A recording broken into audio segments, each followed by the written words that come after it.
표현하는 것은 처음이라 잘 할 수 있을지 모르겠지만 조금 실수가 있더라도 너그러이 양해를 부탁드리겠습니다. 저에게는 정말 살면서 또 이런 사랑을 할 수 있을까? 싶을 정도로 엄청나게 사랑하는 여자가 있었습니다. 저보다 4살 어린 아름다운 여자였어요. 책이나 사연들에 종종 나오는 첫눈에 반했다고 표현하는 구절을 보면 저는 다 거짓말이고 과정된 표현이라 생각했는데 전혀 아니더라고요. 저는 그녀를 보자마자 첫눈에 반해버렸기 때문입니다. 저는 그녀를 지인의 생일 파티에서 만나게 되었어요. 생일 축하를 위해 찾아간 거였지만 지인이고 나발이고 제 눈에는 그녀만 눈에 들어오더라고요. 저는 정말 수줍음을 많이 타는 성격이라서 누구에게 먼저 대시를 하거나 다가가거나 적극적으로 표현하지 못하는 성격인데 그날은 정말 무슨 정신이었는지 그녀에게 제 휴대폰을 냅다 들이밀며 전화번호를 알려달라고 졸랐습니다. 제게 그런 용기가 있다는 사실을 저도 그날 처음 알았던 것 같아요. 수줍게 웃으면서 제게 전화번호를 알려준 그녀와 그렇게 연락을 하게 되었고 우린 연인이 되었습니다. 3년 정도 연애를 하고 있으니 이 사람과 제가 함께 미래를 그려나가고 싶다는 생각이 들더라고요. 저희는 너무 잘 맞았고 연애라는 동안 단 한 번도 큰 소리가 오간다거나 그런 경우도 없었거든요. 게다가 너무 사랑하고 있어서 매일 함께하고 싶다는 마음이 절로 들었죠. 전 여자친구에게 청혼을 하게 되었고 여자친구 또한 기쁘게 받아들여 주었습니다. 하지만 저희 두 사람의 마음과는 달리 결혼하는 과정은 하나도 순탄하지 않았습니다. 저희 집에서는 제가 사랑하는 사람과 결혼을 하겠다고 하자 기쁜 마음으로 허락해 주었어요.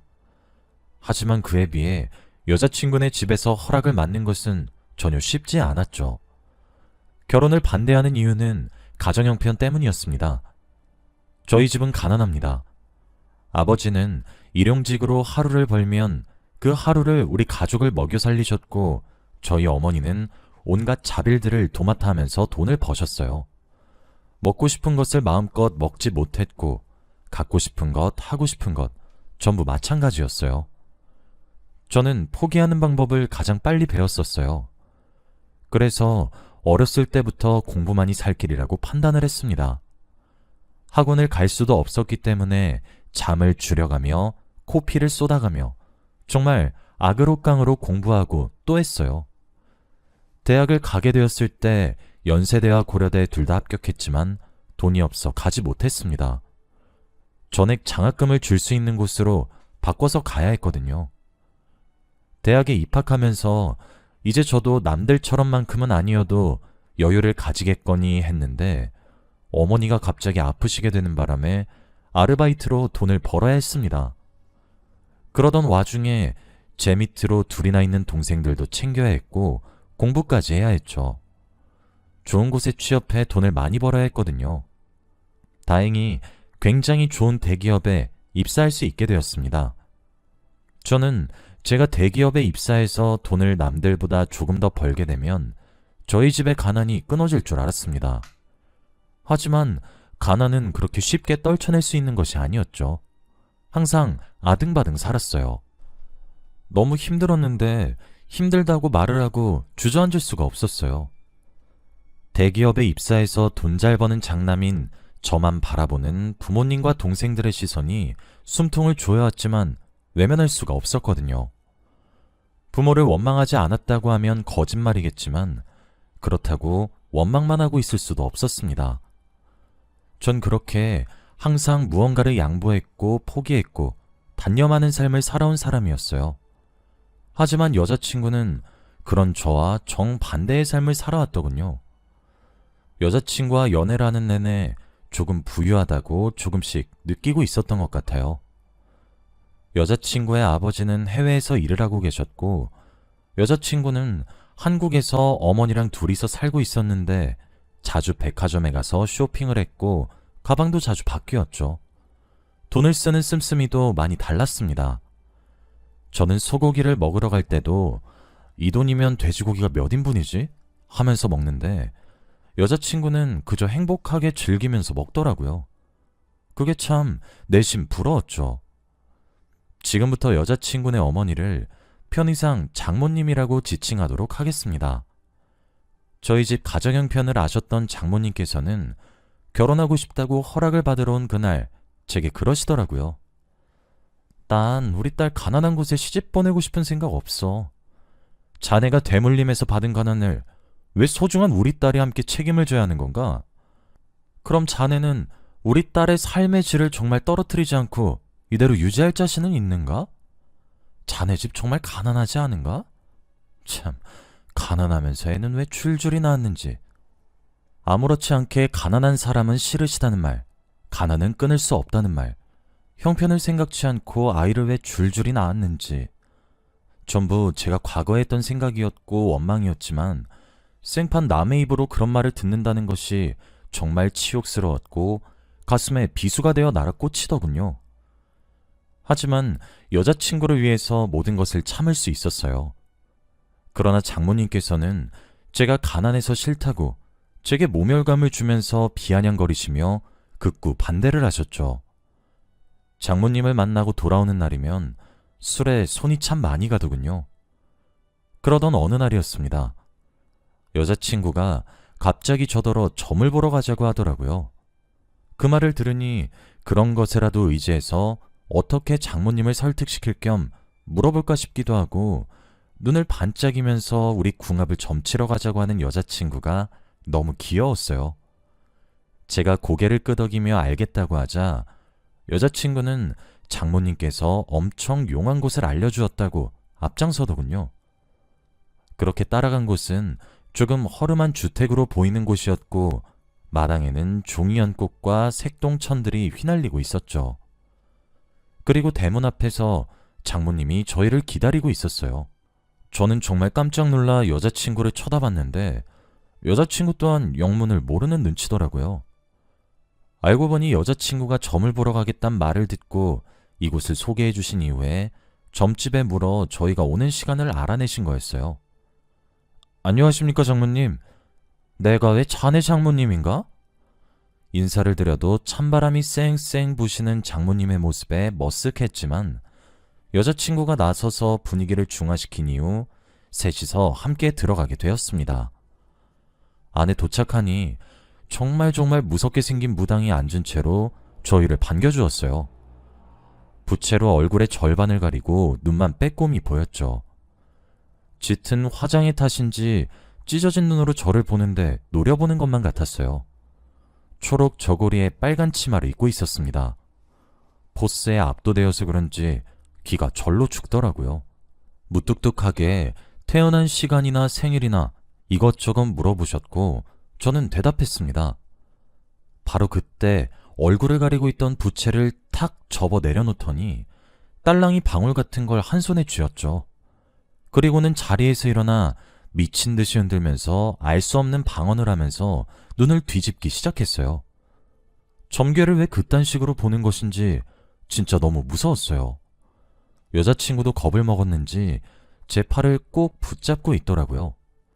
그때 옆에 있는 장모님 쪽을 흘끗 보니 장모님은 무서워하기는커녕 오히려 비나이다 하면서 무릎을 꿇고 손을 싹싹 빌면서 기도를 드리고 있으시더라고요. 진짜 안 그래도 너무 무서워서 오금이 저리는데 소름 끼치기 시작했습니다.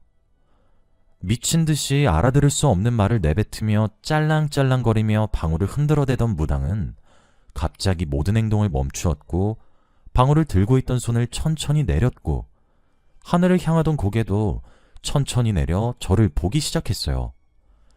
순식간에 그 공간은 정막이 가라앉았고 고요해졌죠. 저를 한참이나 빤히 쳐다보더니 무당은 궁합이 좋다 좋아 너무 좋다 라고 내뱉었어요. 아기 같은 말투와 목소리로 말이에요. 그 말을 듣고 장모님은 가슴을 쓸어내리며 기다렸다는 듯 가방에서 사탕과 초콜릿 같은 것들을 꺼내 무당의 손에 쥐어주더군요. 그러시면서 저희에게 무당이 동자신을 모시고 계신다고 살짝 말씀해 주셨어요. 제 눈에는 미친 사람으로밖에 보이지 않았지만 장모님께서는 진지하게 그 무당을 믿는 듯 보였어요. 그도 그럴 것이 복채를 두둑히 주는 것도 모자라 부적도 써달라고 하시더라고요. 눈앞에서 100만 원이 넘게 왔다 갔다 하는 걸 보고 입이 떡 벌어졌죠. 장모님은 그 부적을 저와 여자친구에게 각각 한 장씩 주셨어요. 매일매일 품에 지니고 다니라고 하시면서 말이에요. 여자친구야, 원래 장모님 말을 잘 듣는 편이어서 문제가 없었고, 저는 그날 장모님께서 제게 처음으로 먼저 말을 걸어주신 것이 너무 기뻐서 알겠다고 대답했습니다. 과정이야 조금 무섭기는 했지만 어찌되었든 장모님과 제 관계가 조금 개선된 것 같아 기분이 좋았어요. 그리고 실제로도 그날을 기점으로 장모님의 태도가 엄청 달라지셨어요. 갑작스럽긴 했지만 제 이름도 부르지 않으시던 분이셨는데 아들이라고 불러주시면서 엄청 살뜰히 챙겨주셨고, 계속 냉랭하게 대하시던 장모님이셨는데 다정하고 따뜻하게 절 대해주셨거든요. 제가 조금 당황스러워하는 기색이 보이셨는지 그동안 많이 섭섭했지? 내가 미안하구나. 사실 처음엔 네가 탐탁치 않았던 것은 사실이야. 그래도 어쩌겠니? 동자씨님께서 너희 두 사람 궁합 보고 최고라고 하시는데 그동안 내가 서운하게 했다면 훌훌 털어줄 순 없겠니? 고작 점괘 한마디에 제 처우가 달라지는 것이 조금 야속하기도 하고 당황스러웠지만 좋은 게 좋은 거라고 생각하기로 했습니다. 제게 다정해지신 것뿐만 아니라 장모님께서는 저희 두 사람의 결혼도 허락을 해주셨습니다. 다만 조건이 하나 있었어요. 장모님께서는 하나뿐인 딸이 벌써 결혼하고 가정을 꾸리면서 분가시키고 싶지 않으니 조금만 더 데리고 있고 싶다고 하셨어요. 여자친구가 정말 애교도 많고 사랑스러운 사람이라 장모님의 마음이 이해가 갔습니다. 결혼을 2년만 늦추자고 하셨고 저도 2년 뒤면 좀 더 돈을 더 모아서 결혼을 할 수 있을 것 같아 찬성을 했습니다. 대신 장모님께서는 결혼을 전제로 만나는 거라 동거를 시켜주고 싶은데 아직 딸을 출가시키긴 싫으니 저더러 장모님 댁으로 들어와서 살아도 좋다고 제안을 하시더라고요. 전 당연히 좋았죠. 여자친구와 오래 함께 있을 수 있으니까 말이에요. 그렇게 결혼은 하지 않았지만 처가살이가 시작되었습니다. 저를 아는 사람들 모두가 걱정을 했어요. 결혼하기 전부터 처가댁에 들어가서 사는 것이 말이 되냐부터 시작해서 장모님이 유난이라고 하면서 말이에요. 그래도 어쩌겠습니까? 제가 사랑하는 여자의 어머님이신걸요.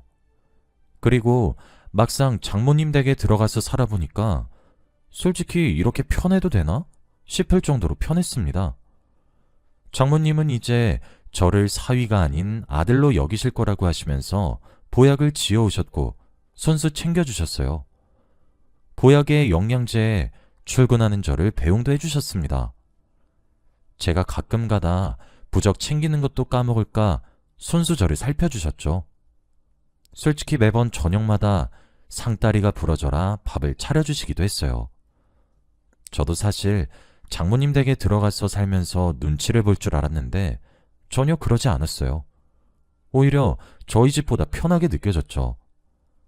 장모님께서 종종 저와 여자친구가 함께 자는 방에 주기적으로 부적을 달아놓거나 교체하거나 하시는 것은 조금 거슬렸고 찝찝했지만 저한테 베풀어주시는 사랑이 커서 솔직히 말을 하진 못하겠더라고요. 점괘를 너무 맹신하는 건 아닌가 싶다가도 그렇다고 일상생활에 지장이 있어 보이진 않아 말리지도 못하겠고요. 그래서 그냥저냥 1년 반 정도의 시간 동안 장모님 댁에 머물렀습니다. 곧 약속된 인연이 다다르고 있었어요. 그런데 장모님 댁에 머무르고 난 이후부터 조금 이상한 변화가 생겼습니다. 매일 삼시세끼를 때가 되면 챙겨 먹고 심지어 잘 챙겨 먹고 장모님이 영양제다 보약이다 하며 이것저것 챙겨서 몸에 좋다는 것들 다 챙겨주시는데 살이 점점 빠지더라고요. 원래 제 체격은 정말 건강한 체격이었어요. 덩치도 조금 있는 편이었거든요. 저는 느끼는 것이 별로 없었고 아무렇지도 않다고 생각했는데 자꾸만 살이 빠졌어요. 피골이 상접할 정도로 말이에요. 몸무게를 재어보니 장모님 댁에 들어오기 전과 20kg이나 차이가 나더군요. 회사에서도 무슨 일이 있느냐고 몸이 좋지 않은 것이냐며 걱정하기 시작했어요. 여자친구도 걱정하기 시작했죠. 또 자꾸 사소하게 병치레를 하기 시작했어요. 저는 원래 감기 한번 걸리지 않을 정도로 건강했는데 자꾸 아프다고 해야 하나요? 머리가 너무 아파서 병원에 가면 원인을 모른다 하고, 배가 너무 아파서 병원에 가도 원인을 모른다 하고, 정밀검사에 건강검진에 저도 자꾸 살이 빠져가는 것이 심상치 않다고 생각해 할 수 있는 방법을 전부 다 동원해 봤는데도 병원에서는 전부 다 원인을 알 수 없다고만 하고 스트레스 때문이라는 답변만 받았습니다. 제가 그렇게 마지막에 찾은 곳이 한의원이었어요. 한의원에서 진맥을 짚으니 전체적으로 맥이 너무 쇠약하다고 하시면서 보약을 한 재 지어 먹으라고 하더군요. 먹고 있는 보약이 있다고 했더니 전체적으로 기력을 보강하는 보약이라 함께 먹어도 상관없다고 하셨어요. 그렇게 보약을 지어 집으로 돌아가는데 곰곰이 생각해보니 장모님이 서운해하실 것만 같더라고요. 제가 장모님 보약을 먹는데 하나 더 지어왔으니 충분히 오해를 하실 수 있겠다 싶었습니다. 그래서 회사에 가지고 가서 회사에서 한 첩씩 먹기 시작했어요. 그런데 그렇게 장모님이 지어준 보약과 제가 스스로 지은 보약을 함께 먹기 시작하니 일주일가량이 흘렀을 때 저는 갑자기 치미는 구토감에 정신을 차릴 수 없었습니다. 회사에서도 그런 저를 보고 빠르게 조퇴를 시켜주었어요. 저는 곰곰이 생각을 해보니까 제게 달라진 점은 제가 지은 보약 하나로고만 생각했기 때문에 씩씩거리며 한의원을 찾아갔어요. 한의사를 만나 당신이 지어준 보약 먹으니 참을 수 없는 구토감이 올라오는데 부작용 아닙니까? 라고 따졌는데 갑자기 표정을 싹 굳히면서 낮은 톤으로 지금 그 약을 먹고 구토를 하신단 말씀이세요? 하더군요. 심각해진 한의사의 표정에 기가 눌려 그렇다고 대답했더니 한의사가 곰곰이 생각을 하더니 혹시 이전에 먹고 계셨던 보약이 무슨 약재로 지어졌는지 아십니까? 하셨어요. 모르겠다고 대답하니 내일 한약 한 첩을 가지고 오라고 하더라고요. 조금 위험한 가능성이 보인다고 하시면서요.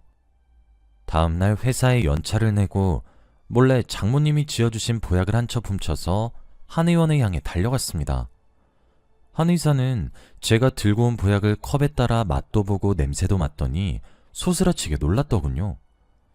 이걸 몇 달 복용하셨어요? 한 1년 반 정도 된 것 같은데요? 환자분, 이건 거의 독약이에요. 여기 들어간 약초들 하나같이 전부 기력을 쇠하게 하는 약초들입니다. 이런 약을 보약이라고 속이다니. 이 약을 1년이나 넘게 먹었으니 기력이 쇠할 수밖에 없어요. 제가 지어준 기력 보강하는 보약이 특히 이전에 드시던 보약에 들어간 약초를 상쇄시키는 반응을 하거든요. 아마 환자분께서 구토를 하신 이유도 그 때문인 것 같아요.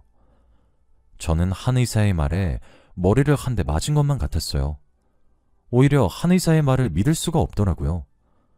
그러나 차갑게 굳은 한의사의 얼굴은 거짓을 이야기하는 얼굴은 전혀 아니었습니다. 저는 비틀거리면서 일어났어요. 그런 제게 한의사는 더 이상 이 한약을 먹으면 안 된다고 일러주었죠. 지금 살이 많이 빠지고 기력이 쇠한 상태에서 자꾸 기력을 쇠하게 하는 한약을 먹게 되면 정말 생명이 위험할 수 있다고 하면서요. 저는 그 말을 듣고 장모님 댁으로 돌아갔습니다. 어떻게 된 일인지 장모님께 꼬치꼬치 따져 물어야 했거든요. 빠르게 차를 몰아 장모님 댁에 도착했어요. 집에 들어가려고 하는데 현관문이 활짝 열려있고 집안에서 딸랑거리는 방울소리가 들려왔습니다. 저는 본능적으로 숨을 참았고 집안을 살피기 시작했어요. 그렇게 확인한 풍경은 세상에 너무 충격적이었어요. 1년도 전에 본 동자신을 받고 있다는 무당이 집안에서 작도를 타면서 구슬하고 있었습니다. 옆에서 장모님은 비나이다 비나이다 하고 계셨죠. 마침 제가 도착했을 때 굿이 끝난 것 같았어요. 무당과 장모님이 이야기를 주고받더라고요. 이번 달 굿은 잘 치렀어. 자네 딸아이한테 오는 액을 액바지에게 잘 전달했네. 감사합니다, 무당님. 정말 감사합니다. 무당의 말도 이해가 가지 않았지만 장모님은 왜 눈물을 흘리시는 건지 알 수가 없었어요. 비용은 늘 보내던 계좌로 2천만 원 입금하면 될 거야. 자네 딸아이 임신했다더니 아이 떨어뜨린 건 확실하겠지? 아유, 그럼요. 저희 딸아이가 하도 순진해서 유산이 된 사실도 모를 거예요. 제가 영양제라고 하면서 피임약을 조금 많이 먹였더니 바로 유산이 되더라고요. 그래, 지금 자네 딸 임신해서 애라도 낳아버리면 지금까지 공들인 것들이 다 날아갈 걸세. 항상 긴장하면서 주의 깊게 관찰하란 말이네. 앞으로 6개월간만 좀 더 고생하도록 하시게. 지금 자네 집에 들어온 액바지는 어떠한가? 요즘 살이 잘 날아가는 것 같긴 한데 액바지 역할을 톡톡히 하는 것 같아요. 무당님, 날이 갈수록 삐쩍 말라가는 것이 확실합니다. 그렇다면 다행이구만. 항상 감사합니다, 무당님. 저는 1년의 대아들을 믿을 수가 없었습니다. 여자친구가 임신했는데 그 사실을 몰랐던 것도 모자라 여자친구가 모르는 사이에 장모님이 피임약을 한 움큼 먹여서 억지로 유산시켰다는 이야기도 놀라웠고, 이야기 속에 등장하는 액바지가 분명 저를 가리키고 있다는 생각이 들었거든요. 바로 그때 무당이 소리를 질렀어요. 거기 누구야? 당장 나오지 못해? 하면서요. 저는 그 고함을 듣자마자 미친 듯이 달려서 그곳을 벗어났습니다. 그리고 저는 숨을 몰아쉬며 정신을 차리기 시작했죠. 그 결과 저는 모든 상황을 이해할 수 있었습니다. 여자친구에게 쏟아질 모질고 사나운 운수들을 제게로 옮겨서 제가 대신 받고 있었고, 그러기 위해 저를 잡아놔야 했던 거라 장모님 댁에 들어오라고 권유했던 거였단 사실이었죠. 그리고 여자친구와 제가 나눠 가진 그 부적조차도 아마 그러는데 이용한 것이었을 거고, 제가 너무 건강하다 보니까 혹시라도 나쁜 기운을 튕겨낼까 싶어서 제 기력을 쇠약하게 하는 약을 먹였단 거였죠. 그러는 와중에 저와 여자친구 사이에 생겼었던 아기들도 저희가 미처 알아차리기도 전에 장모님이 억지로 유산시켰던 것이고요. 머리가 팽팽 돌아가기 시작했고 저는 도망쳐야 한다는 생각만 저를 지배했습니다. 일단 먼저 장모님 댁에 제 물품들을 두고 나오면 안 되겠다는 생각이 많이 들었어요. 그날 저는 아무렇지 않게 퇴근하는 척을 하며 집에 돌아왔죠. 장모님은 제게 오늘 낮에 잠시 왔다 갔었냐고 순진무구한 표정을 한 채 질문하더라고요. 어이가 없게도 말이에요. 저도 시치미를 뚝 떼고 부정했습니다. 그렇게 그날 밤부터 저는 조용히 제 물건들을 챙기기 시작했어요. 여자친구를 무척이나 사랑했고 아무것도 몰랐던 여자친구에게 죄를 물을 수는 없었지만 솔직히 원망스러웠습니다. 정말 제 머리카락 한 올 하나 남겨두지 않고 일주일 동안 자잘한 물건들까지 모조리 챙겼습니다. 그리고 일주일 후 모두가 잠든 밤에 장모님 댁을 떠났어요. 저는 집을 떠나기 전 여자친구에게 모든 사실을 말해줬어요. 여자친구는 너무 큰 충격을 받은 듯 했죠. 제게 미안하다고, 그래도 자신을 버리지 말라고 애원하는 여자친구를 보니 가슴이 아팠지만 나를 반짝이는 눈으로 무섭게 노려보던 장모님 얼굴이 여자친구 얼굴에 겹쳐지더라고요. 전 애달프게 저를 잡는 여자친구를 뿌리치고 도망치듯 떠났습니다. 저는 지금 정신나간 장모님으로부터 도망친 지 1년 반이 지났어요. 그 시간 동안 빠졌던 살은 다시 천천히 붙었고 다시 건강을 회복하게 되었습니다. 나중에 알게 된 사실은 액바지 취급을 받던 제가 모든 사실을 알고 도망치고 난 뒤 정확하게 6개월이 지나 여자친구가 위암에 걸렸다는 사실을 전해 듣게 되었어요. 저는 업무상 휴대폰 번호를 잘 바꿀 수가 없는데 장모님께서 전화가 걸려와서는 제게 온갖 저주를 퍼부으시더군요. 제가 도망을 가서 여자친구가 위암에 걸렸다고 하면서 말이에요. 등줄기에 소름이 쫙 돋더군요. 만일 제가 그걸 미리 알고 도망치지 않았다면 제가 걸렸을지도 모르는 일이잖아요. 저는 비과학적인 현상을 믿지 않는 사람인데도 너무 소름이 돋았습니다. 그 길로 업무상이고 나발이고 번호부터 바꾸고 지금 잘 살고 있어요. 종종 밤에 두 눈을 빛내는 장모님의 얼굴이 나와서 자다가도 놀래서 벌떡 일어나곤 하지만 그런 대로 편안하게 잘 살아가고 있어요. 여기까지가 제 이야기였습니다. 긴 이야기 들어주셔서 감사합니다.